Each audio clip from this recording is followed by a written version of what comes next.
Transportation Benefit District. Just check in to see if there's any updates. Our Financial Policy Ad Hoc Committee, our Council Ethics Policy Ad Hoc Committee, and then finally we have a discussion with Steve Lenshevsky, the Public Works Director, on the depot building maintenance project, which really was about the replacement of the deck. So we can get started with the good of the order.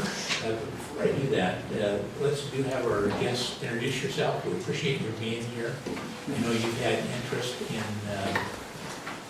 finding workspace for folks that may be working out of their home now, and office spaces, and trying to work with the city or within the city anyway. Yep. So if you can introduce yourselves. Yeah, my name is Brian Hawthorne.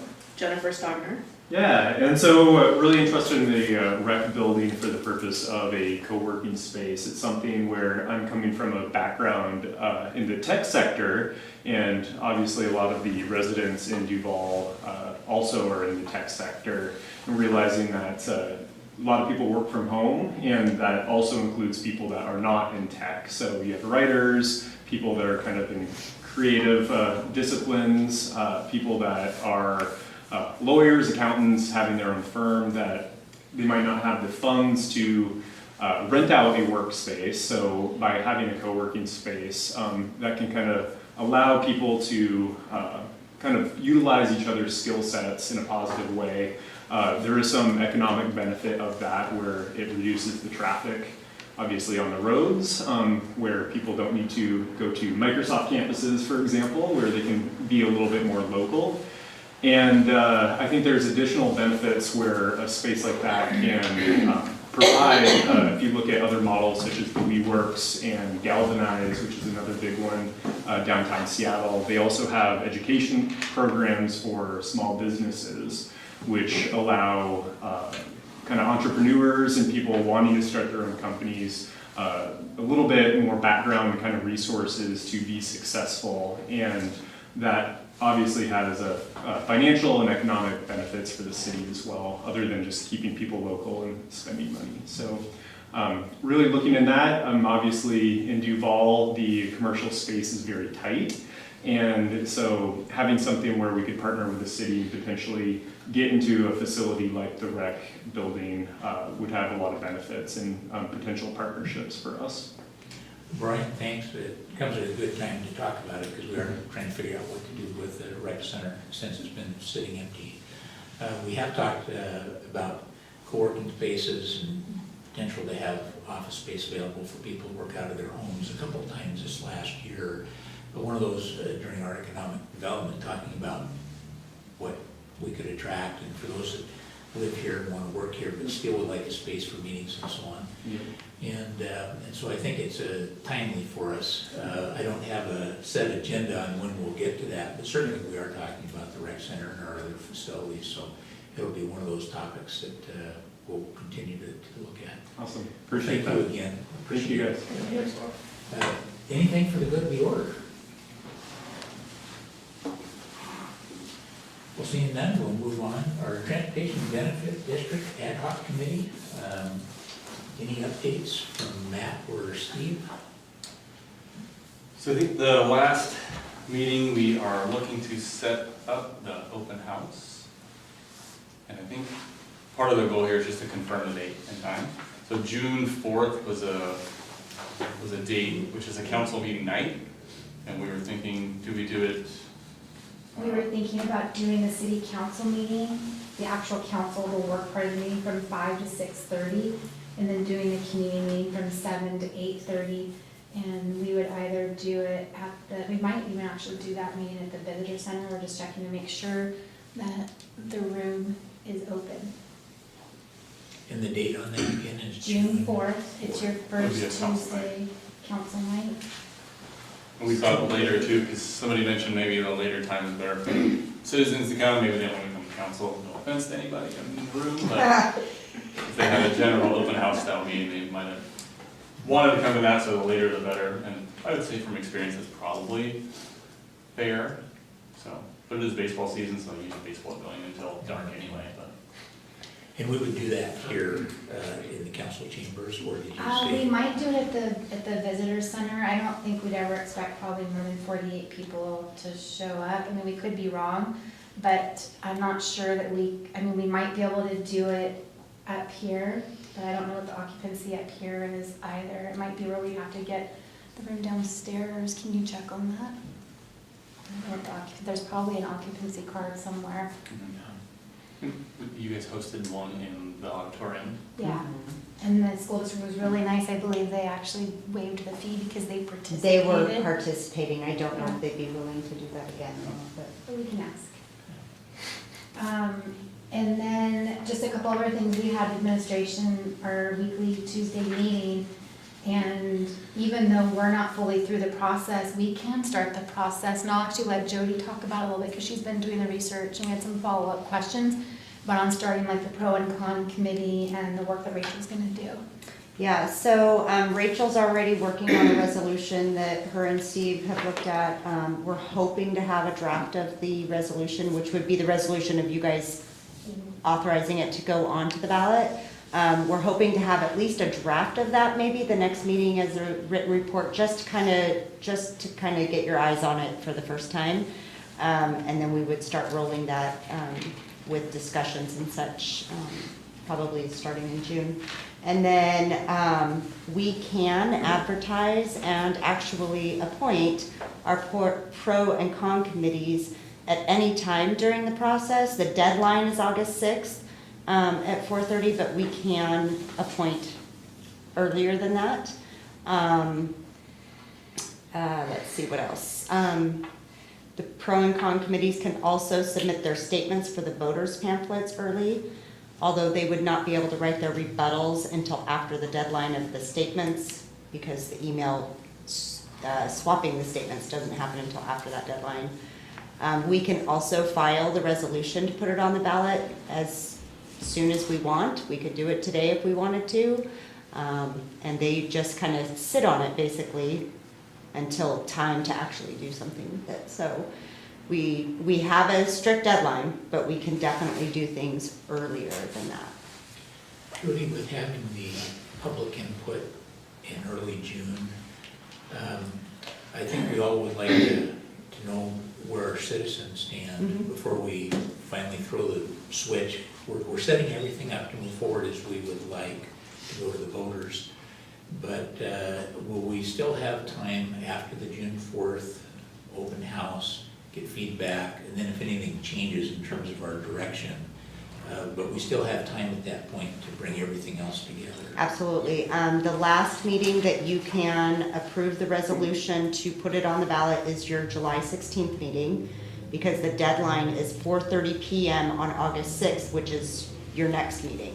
So that's our deadline. There's been talk about maybe canceling the July 2nd meeting as a total possibility. Nothing serious at this point, but if that did happen, you would have both your meetings in June and your second meeting in July to have all of your touches and your conversations with the attorney and all that before the deadline. And we could also, if need be, hold a special meeting before the deadline if we had to, just for that item. So yeah, plenty of time. Obviously, it still comes up on us quickly, but I think we're on the right track. Right. Anything else from the PBD? So I think one, is June 4th gonna work? Yes or no, for open house? And then two, are we comfortable flip-flopping the times? Yes or no? I am, I guess. And then what are we thinking on location? Here or visitor center? I kind of think maybe parking's harder down in the visitor center, but it For seems sure. to be, in my opinion, more of an open, come on in and chat atmosphere. But the auditorium is different than up here. I think up here is a little, I don't know. We could rearrange, I mean, the chairs are definitely more mobile in the main area here now. So if we wanted to, we could probably move the chairs to the outside and kind of make stations like we did for the big open house up here. But I still need to check on the occupancy and availability. It's already ours, we're already on the schedule. We also already have this room earlier in the day if we needed it for any reason, but. I think my preference would, oh, sorry. No, go ahead. Would be, if we can, just depending on all the things you're gonna ask, would be to have it here, just because I think it's more accessible for the public. Whether or not that's downstairs or up here, I don't know. Yeah. So my question was just, how are we planning to communicate this open house and how much information would go out prior to it so that people would understand? So are we set on location? Oh, The you next have more? step- well, Oh, Yeah. I'm Yeah, sorry. yeah. We're checking off the. Trying to get you guys to march down the road. I have the same question, Jennifer, so I'll wait for that, but either location is good. If it were down at the DVC, we could also go to the tavern and the tap room and the brewery and bring all the people who've been drinking to our tea. So that would be one benefit of having it down there. So, He's writing this down. I like up here just for parking. yeah. I mean, yeah. I'll check on everything tomorrow and hopefully be able to nail that down.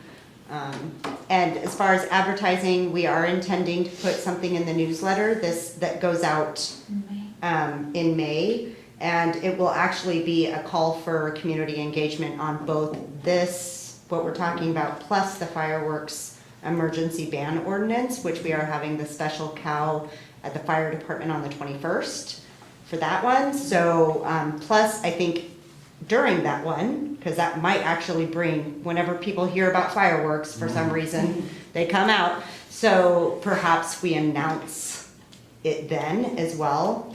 Facebook, website, the official public notices, obviously. Will there be like a brief description of what it is so that people, because I remember the last time the TBD came up, kept being mentioned and no one really knew what it was, and then all of a sudden people found out what it was and they were like, whoa. So I think what we'll do, at least what I'm thinking in my head, is that the newsletter article will be fairly brief. A, because there's just not a lot of room, and B, we can route them from the newsletter to the website. I okay. think we're gonna do a flyer. Oh, okay. So there'll be a I flyer think sometimes ready. the newsletter can be a Yeah. little, Okay, there you go. We're gonna a do lot of stuff on there. A flyer.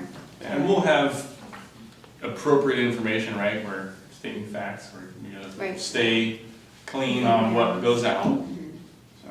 The flyer you're mentioning, is that, sorry, was it a mailer or what? It's gonna go in the utility bill. Okay. So it, like, maybe one side's the fireworks and one side's the, I don't know if we have, sorry, don't mean. we are going to have room for it. Sorry, Extra. yeah. It's extra postage. Yeah. it's If extra. we come up with some sort of flyer that could go on community boards, I'd be happy to walk around and put those up. I Okay. don't know if that's in the, Of if, course, yeah. we'll have extras. okay. And we do a lot of times walk those around the businesses anyway at a staff level. But yeah, we just make sure that we can put it in, if we pay for it, that's not a problem. And What's it the- really is pretty factual.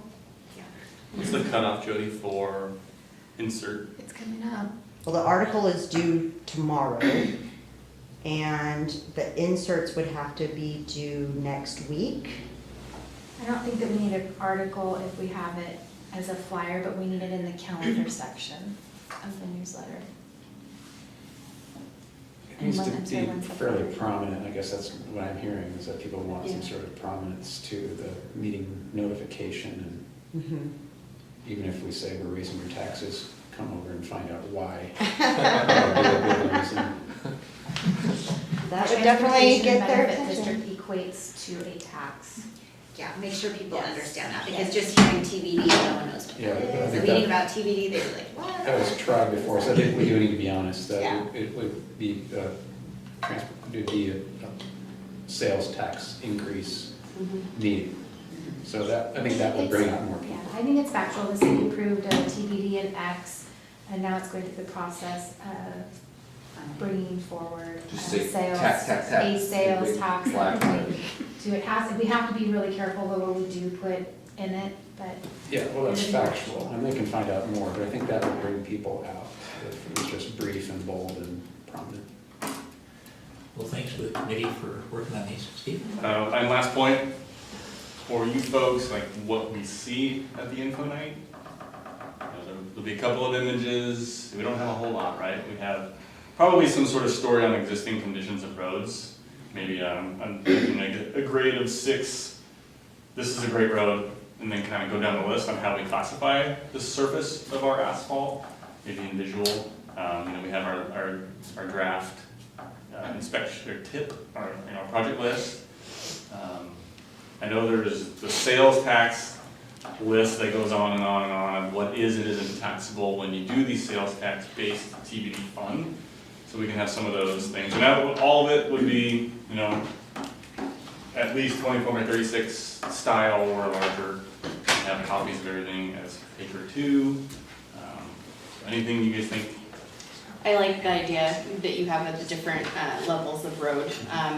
Can you associate, I don't know how you do that, but if a road is at a certain level, this is what would have to be done to preserve it or repair it and how much it costs, because I think it really paints a bigger picture to show that if you let them get to a certain point, it costs more in the long run. Sure. So if there was a way to do that that wasn't confusing, I guess that would be great. I will see how much Rachel will allow us to put, because that is kind of swaying, but we can certainly show a road and how Okay. we grade it in fact. Okay, And then, typically this road gets an overlay, typically this road gets repair, restoration, and overlay, typically this gets a reconstruction. okay. I don't know that we're gonna wanna push a lot of numbers, because then, well, you should use $92 a square Right. foot, or Right. $18 a square foot. Right, okay, that makes So, sense. but again, I think Yeah. we can Okay. hit home like a level of cost difference Yeah. between ignoring it High and level, maintaining it. yeah, thanks.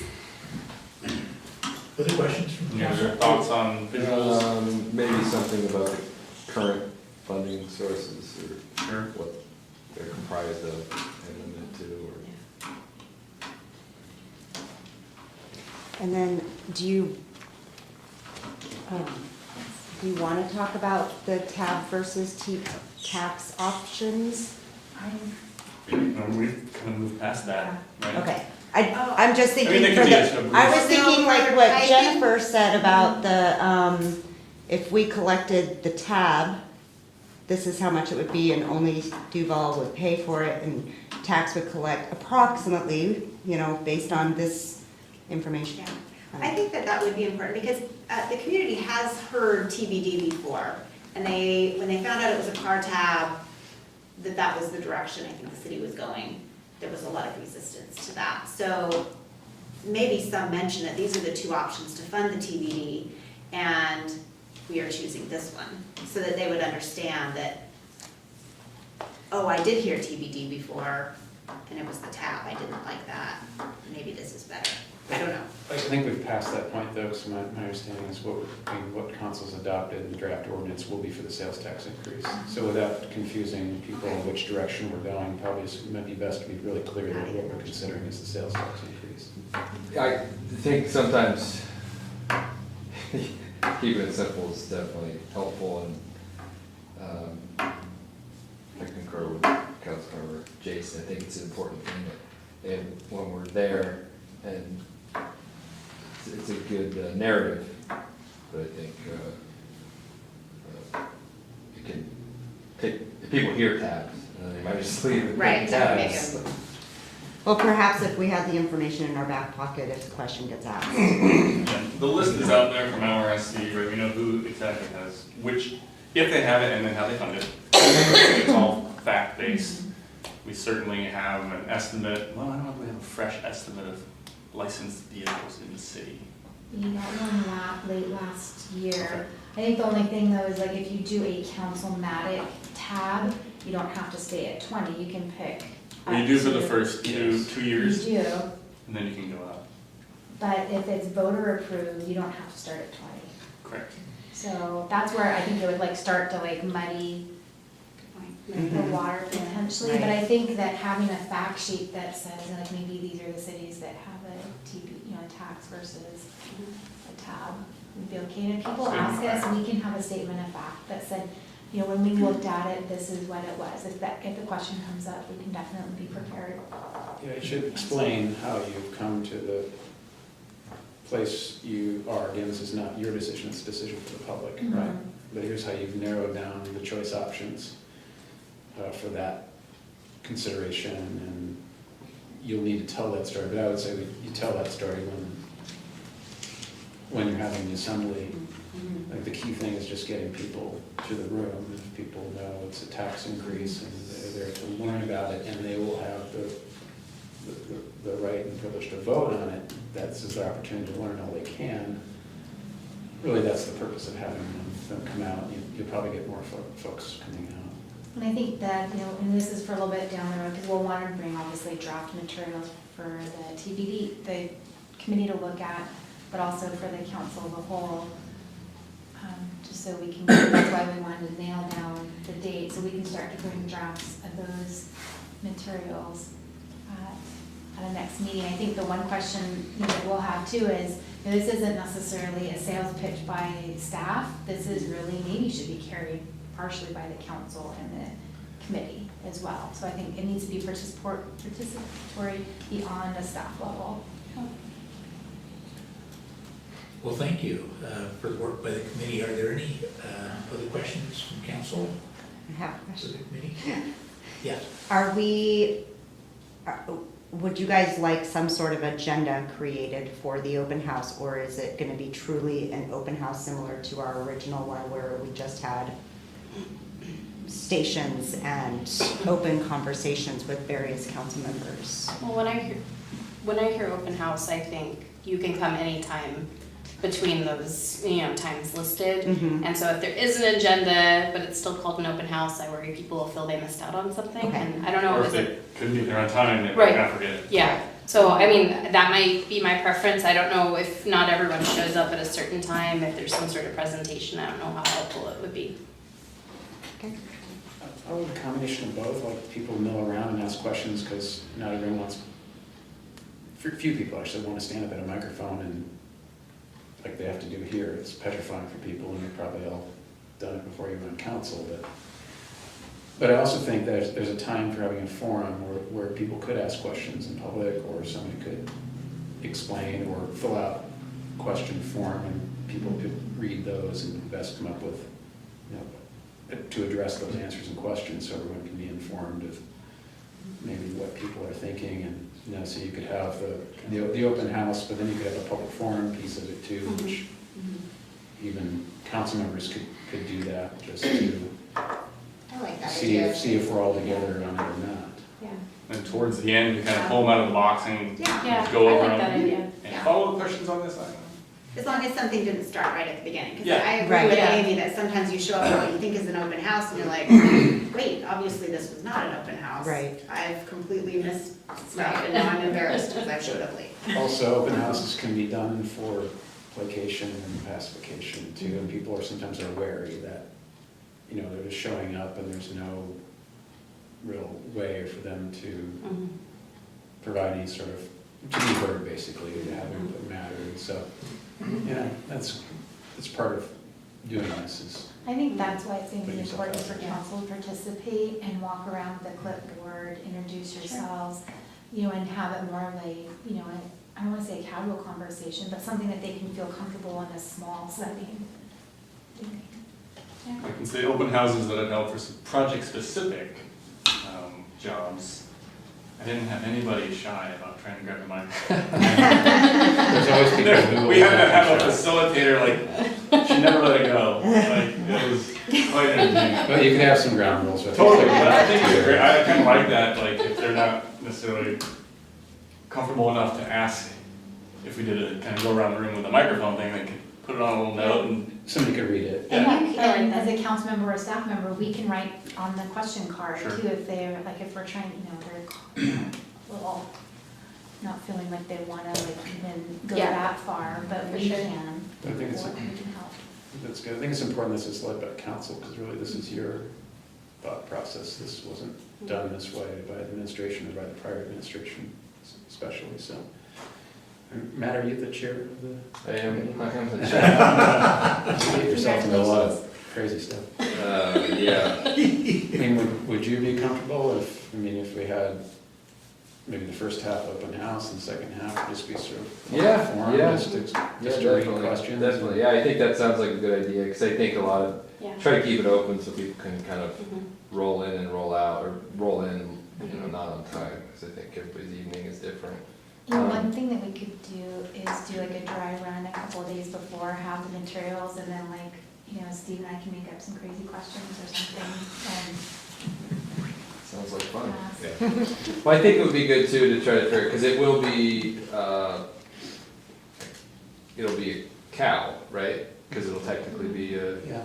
cow meeting, so we can all So we're all participate and, you know, be our normal lively selves in terms of adding our 2 cents. So, I think, yeah, I'd be comfortable doing that, and I think it would behoove us to, you know, to pass the mic amongst ourselves, maybe, figure out how to do that, but, yeah, it sounds. Just say whatever you're comfortable with.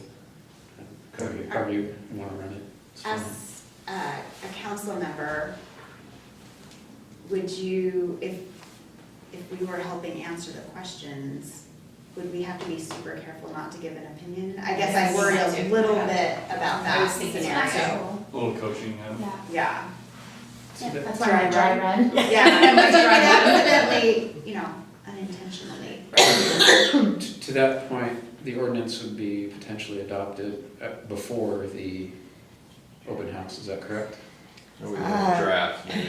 Yeah, you would just have, by that point, you might have discussed it once. Discussed it, okay. I Um, think legally, this is maybe something to clarify, that we cannot, in any public resource Campaign. capacity, campaign for anything, but I think that is after an ordinance is adopted. I think that's the threshold.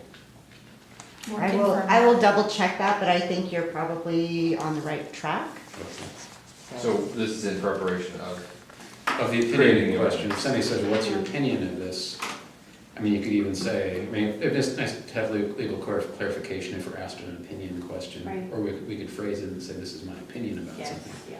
That if the ordinance is not yet yeah, 'cause been you're not exactly using city resources. adopted. So I think the threshold is the ordinance, but I'm not sure. And I think what we can do is we can check the availability on the second cow in May and do some of our dry run there, because we'll have our materials. Second meeting is your fireworks one.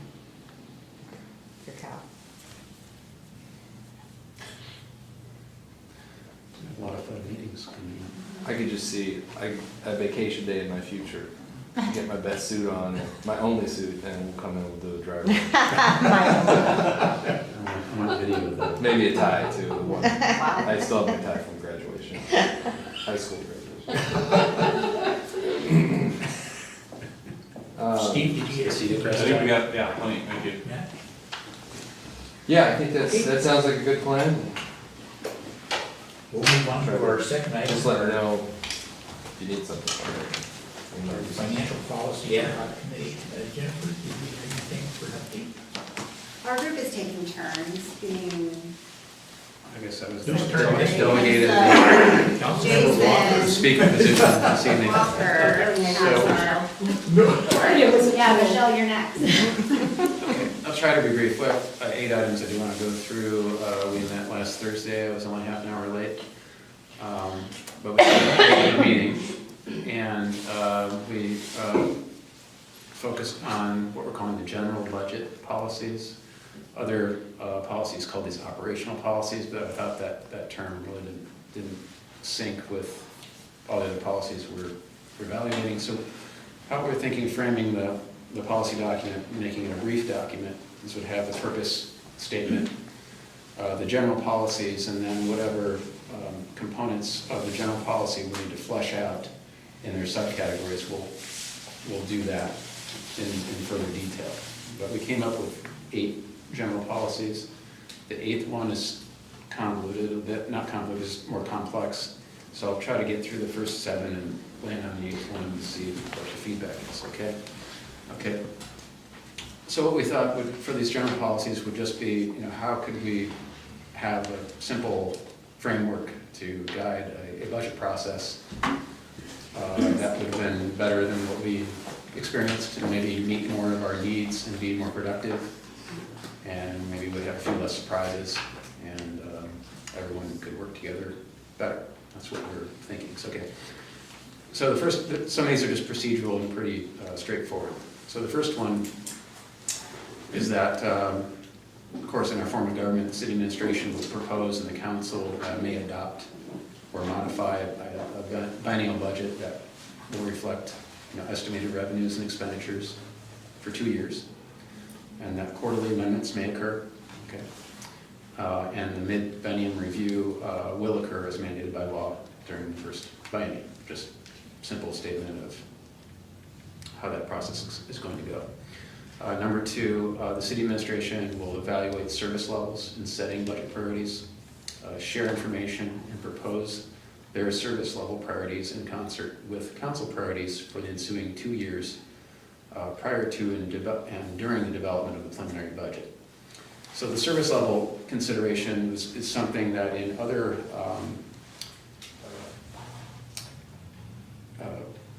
council mayor forms of government, some of them it's set by the council, the service levels for the city. Here traditionally in Duval, it's always been done by administration. They know best, I would think, what service level capacities they study, police, utilities, etc. So it'd be, I think it's right to have that be done, but have the information shared early. And then for also the council priorities to be integrated within the draft budget. So when you get that draft budget, it's hopefully, it would be more in sync with the council priorities. Okay, so the next one's about council priorities. Number 3, the council will determine council budget priorities in consideration of community input and present budget priorities to the mayor for inclusion in the original proposed budget.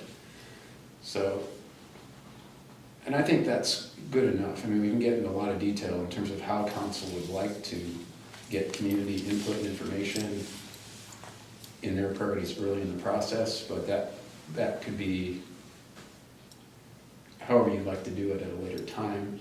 I don't think that needs to be prescribed by policy, personally. But I think it's important that council consider what their priorities are, have community input in those early in the process, and then all that gets provided to the administration, and then those things become considered in the original draft form. Just, again, to avoid some of the pitfalls we had during the last cycle. Okay, number 4, a budget calendar shall be adopted by a city council at the beginning of the budget process. And there's a good policy piece in Redmond,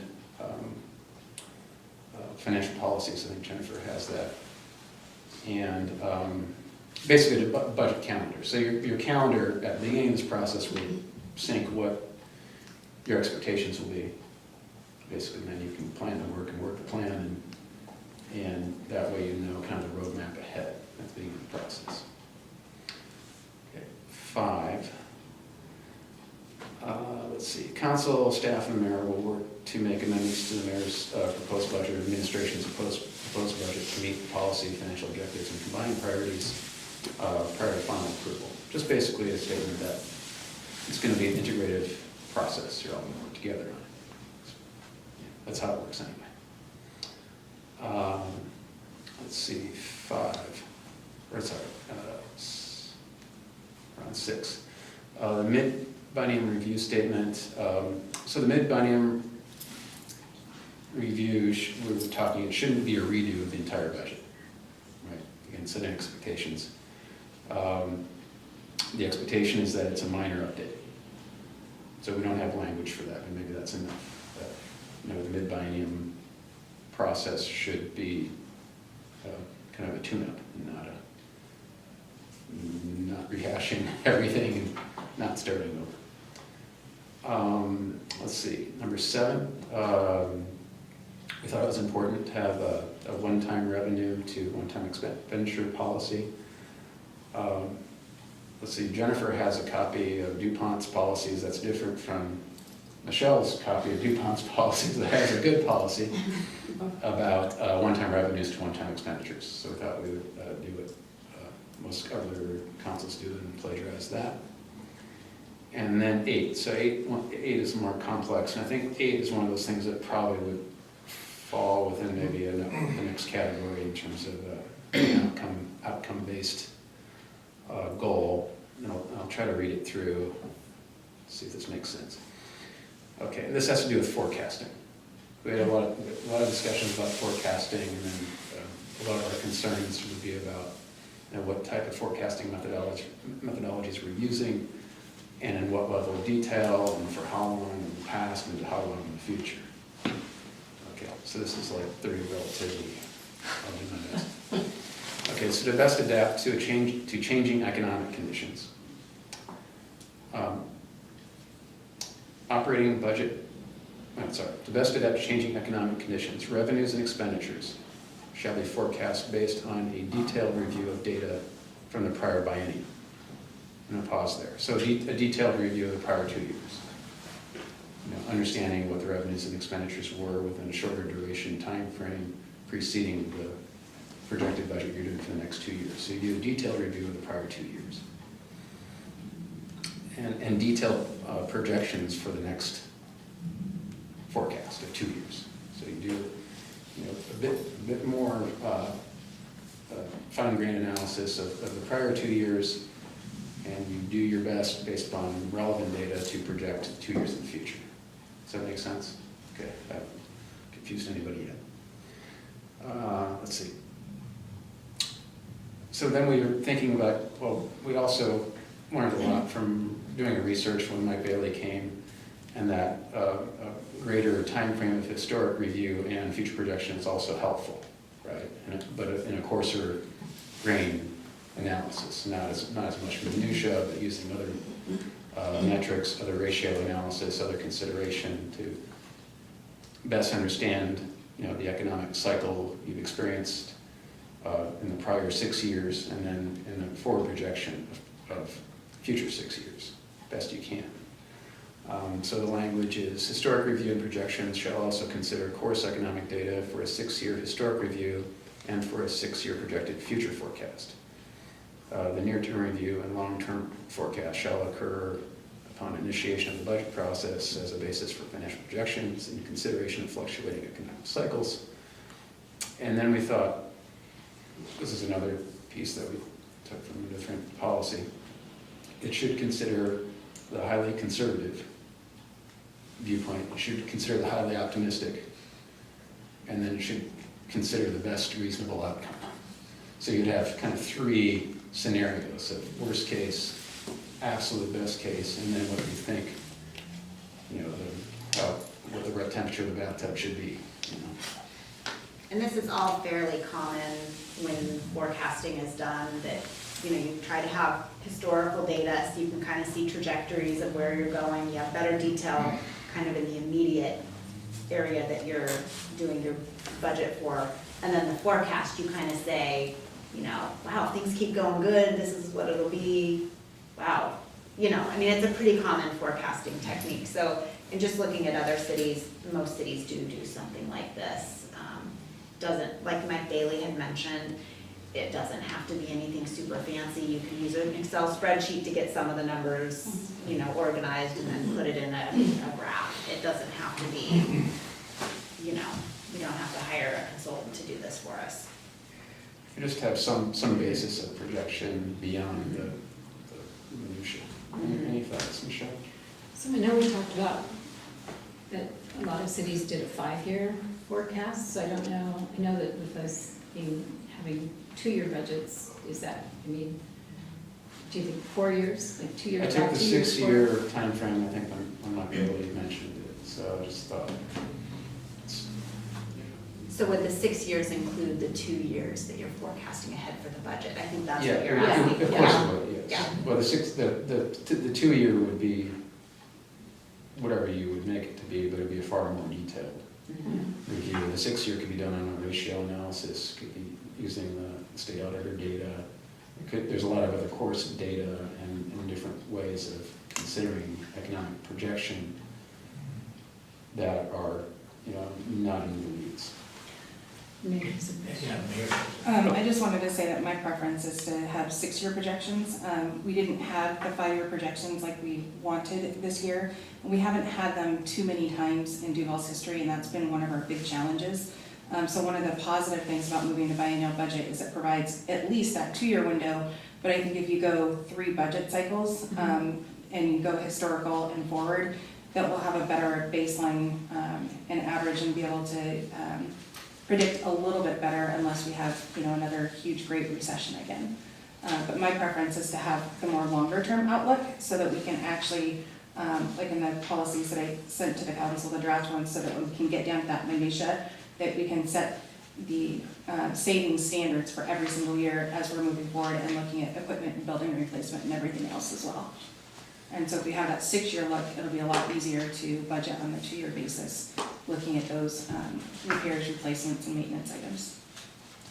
Especially our CIPs are 6-year.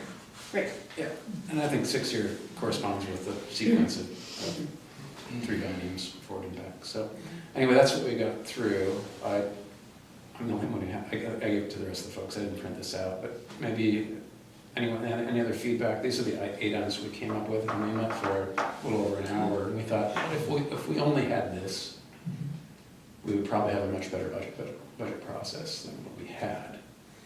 But we think there are a number of things that we probably do want to fine tune and provide some foreseeability regarding, and that would be maybe some of the components to be included in the budget calendar.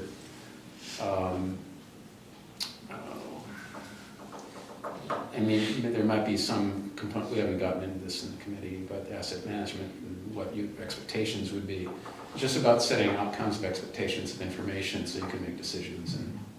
And every one of these under the goal heading should be an outcome based. It should produce something that would be helpful and relevant to your decision process. Jason, if I can make a suggestion, partly because of our time, and great update, really moving stuff forward, it looks really good. If that's something you can send out to council members, just as, here's some information, and if folks have questions, and then we can set up at a future CAL to really get in and discuss a little bit more of the detail and give feedback. But I think that most of us don't mind taking time to read through things, and it gives us a little time to digest as well, and then give feedback if there's something we think that could be added or some other suggestions. Yeah, we were hoping just to cook the entire policy and bring it to the adopt it the same day. No, we'll do that, absolutely. I mean, again, this is just really coarse, rough draft, and we'll refine something and we'll give it to everyone to look at. I think maybe, if this seems like it's not totally off track, we can refine this and then finish a few other things, and then we can give that to council for their review. Councilmember Shinkin, I think you were. Yeah, I was just gonna say, I think it's a great start, and I think it's smart to kind of hone in on key things, that you want to develop, and then we can always add on from there. But I think that was a really good core of objectives. Councilmember Wright? Concur with Councilmember McHenry. Nice job. Okay, so Thank you for we'll draft it in final form and ask you to approve it. Is that what maybe? Okay. No, I'm just kidding. Yeah, we'll continue to work on it. Somebody should schedule a meeting, I'm terrible at that. Yeah. Next time we'll maybe revisit these again, if that's okay, and then maybe dig into the 3 subcategory items, whatever you think. Maybe we can each choose 3, and then we can maybe come up with 3 that we could all agree upon, and then we can give all that back to the council. Okay. So our next item was ethics. I guess my question is, because I was hoping we might get some of the depot and timing, I don't know. I just wanted to know if we could bring back to the council by maybe next meeting, what we have so far. I might like to have one more meeting, and then bring it back next time before we take it to Rachel, unless you wanted us to submit it to Rachel. And we look at it one more time as a group. Yeah, you can do that. If that's- As long as it's at Starbucks and it's really, Yeah. get my coffee. They open at 5 a.m. We'll set up a meeting for next week and then maybe bring it to the council for the next meeting. So that we can- that sounds good. Yeah, we're close. Yeah, I'll check in with you just to make Okay. sure timing, and then we can get that on the CAL. It's a good discussion. Good. So our final item is on the depot building. I think last time we had quite a discussion looking at the costs, and I think some of us expected we'd take a look at options for us. So we have a brief presentation. For a brief discussion on that presentation, I'll slide forward. Come join us. So yes. So I was out last week, so what I did the week prior, put together a quick kind of rundown on what we're doing for the building department to help assess moving forward. One, our architect can help with this, but he's on the clock. We're kind of stalled, we're trying to limit those costs. So put this together, a little history, a little narrative, just a little bit of statement of fact about, occupancy type of construction, size, what's going on in the next year, general questions on what are the what ifs. So I put it in 2 separate questions to access from the east. One was, building new doors, maybe where the 2 centrally located windows are. Question 1, and then question 2, what if we use the sliding barn door? And the sliding barn door thought was, hey, it was a door, do we get to get out of any sort of improvements? So going through that, I guess bad news is accessing from the east is new access. So that access way is ADA compliance required. Building a new access into requires ADA access improvements to the facilities, which is restrooms and water fountains, which don't exist. Doing some quick measurements, if you're centrally located in the larger part of the room, the 2 hallways that go back to 2 separate restrooms. Again, preliminary look, it looks like it would need to be based on size, and it is occupancy typed under the old UBC, which isn't necessarily a direct correlation to the International Building Code, rather than the Universal Building Code that used to be in existence when this was given the certificate of occupancy. So one of the hallways is right around 40 inches, the other one is a little bigger, and the cutoff is it's 40 to 42 inches depending on some other access types. So the access to those facilities may be adequate, but the facilities of the restrooms themselves aren't. So basically, if we touch the doors, we gotta upgrade the building. Not necessarily a bad thing, it's always a good intent to lead by example, but that's quite an endeavor. I do not have a cost for demoing, which is essentially the interior developed third of the facility. The rest of it's fairly rustic, so that's the little kitchenette area and then the 2 bathrooms, because you have to have certain size, 60-inch diameter, non-impeded access when you're in the restroom. It has to be a universal access toilet, all those kinds of things. So heights, the whole thing, I would say, not even measuring is not going to work on restrooms. So that's not necessarily good news, but all doorway exiting then has to be upgraded for mechanic hardware, right? You're supposed to push the little bar to get out. Exit signs, easy stuff. Horn strobe. We work with fire on that, but since the building is small enough and you can see everywhere, you may not need certain exiting identifiers.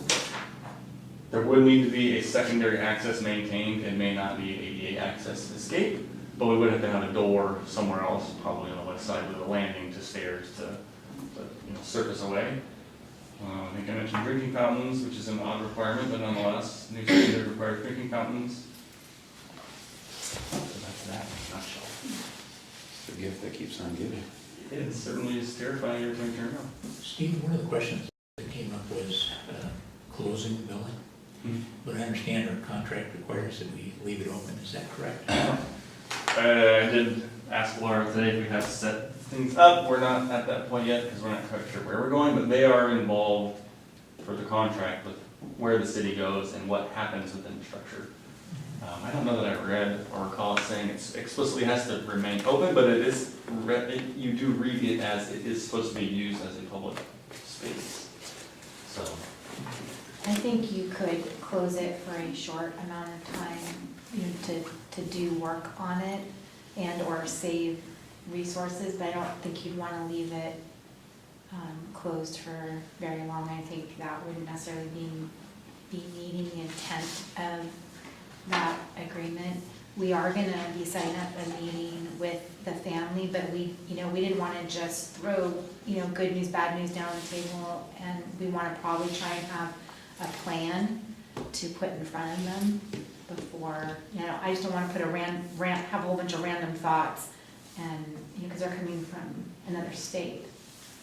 And rebuilding the deck as is, whether it's concrete or like, I don't think is a big issue relative to the Burens. It's more of a, hey, FYI, we're gonna be rebuilding. But changing access, changing interior, you know, is pretty big, and for the contract, you know, I think somebody asked me, can we break the contract kind of stuff? And we haven't even thought to consider that, since it was a donated asset that the city accepted. Not that times don't change by any means, but I would like to report on my travels to California, which in Sacramento has one of the best train history museums in the country. They are right on the Sacramento River, so there's a big boardwalk, and then they have their train depot. They have replaced all of their decking with a stamped wood concrete. I was like, this is exactly. I didn't plan it. I was just walking around, and I'm like, oh my gosh. Did you get pictures? I did. I haven't sent it yet, but I didn't get a whole bunch. I'm a dad taking a picture of the kids. I'm like, oh, look, I can get the kids and some work related items. So, but yeah. So Steve, probably have just a minute left, but at council, we had talked about getting some solid numbers for us to be able to look at, and then we had done the tour and had a lot more questions. You know, I'm just still up in the air, it's just a lot of money, but we haven't gone to, you know, the architect kind of said, yeah, it could be this, up to 50 grand for this, and 175 for that. I think my sense from council is that folks would like to look at the least expensive option, and can we get those costs down? Is the next reasonable step to go and actually get bids, or to, you know, I'm trying to figure out where do we go from here? Yeah, what we did talk about today at admin was, you know, an option moving forward is to kind of break it up. We can have a demo contract and put that out to bid. And that's where I think we've asked, hey, can staff do that? I have walked the site with the public works supervisor. He's competent and confident we could do the demo. Again, how long and what does it take off of their plate that then we can't get to, you know, parks are growing. We have, unfortunately, 3 guys here Monday, Tuesday this week because of previous vacations and some family issues. And all the 3 guys are doing is volume, right? I mean, so it takes a lot off of our plate, but again, it's something we could bid and see if it comes in at 5 grand or 20 grand or whatever, and make a choice. Then get the repair done, which I think repair has to happen no matter what. And then you could do the remodel, which I'll call the deck itself, in a separate bid. So we could break this up into 2 bids, a demo bid, and then a specialist, we can just call it, fix it, and then go to bid on the decking installation. So we can control those costs that way. Takes a little more time, but I don't think anybody's in a burning hurry to do this. And we're not too worried about maybe off-putting some groups for the betterment of costs for the facility in its future. But I think it's fair to the citizens. So that's kind of our look as staff on what we could do to see if we keep going, right? So at council, we had given some direction, but we said, let's put it on hold. And I just want to ask council, are we ready to at least get some official bids on turning the deck down? Or do you think that jumps too far?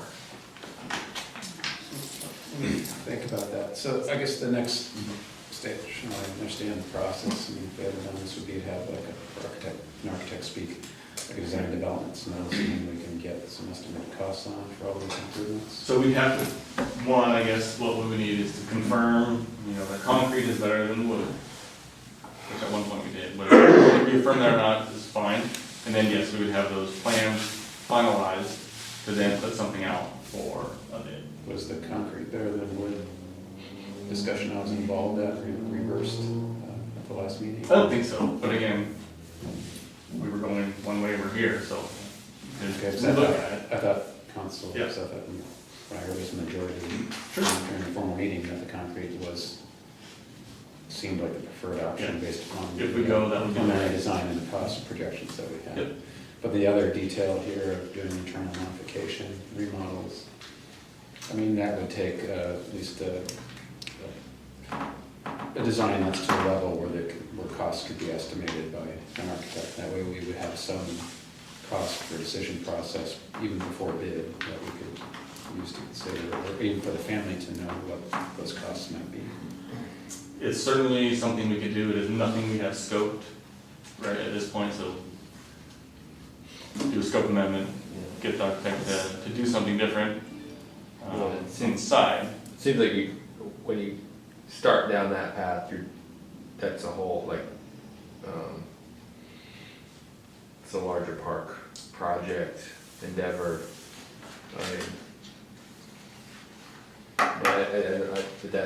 Where are we at with McCormick Park? Is there any underlying, because I'm gonna admit that I have no idea how we got to the point we are in McCormick Park with the signs. Is there some sort of master plan for McCormick Park? Is there any underlying The design? city did a kind of a basic master plan, 2 decades, actually probably just over 2 decades ago when they started purchasing the property. But the city's not gone through a process to do a master park plan. And technically, that park was not part of McCormick Park at that time. Now it's considered the gateway to that park, so that area was never included even in that previous. That really Depot happened Park. as part Depot of Park would be that. Depot Park and the police station.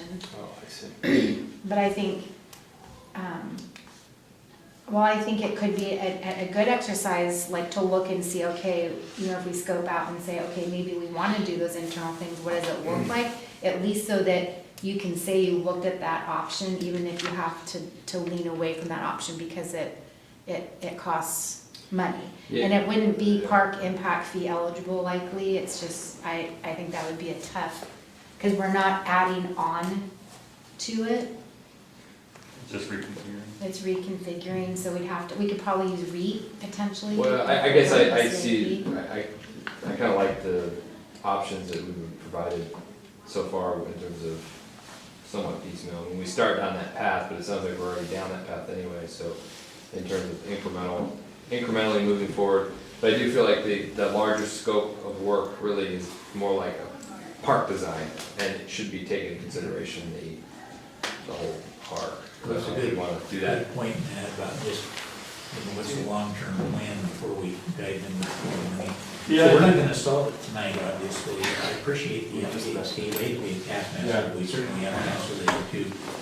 Do we need to continue this discussion? I mean, We do you should. need We feedback? might. Yeah. Okay. So we'll put this on another council, we can Or we just. can continue, is tonight kind of buggered up for a lot of items? No, there's almost nothing on the agenda. Would you want to continue? Would it be helpful? Did I just say that on, did I just say that out loud? We're gonna be here till 10.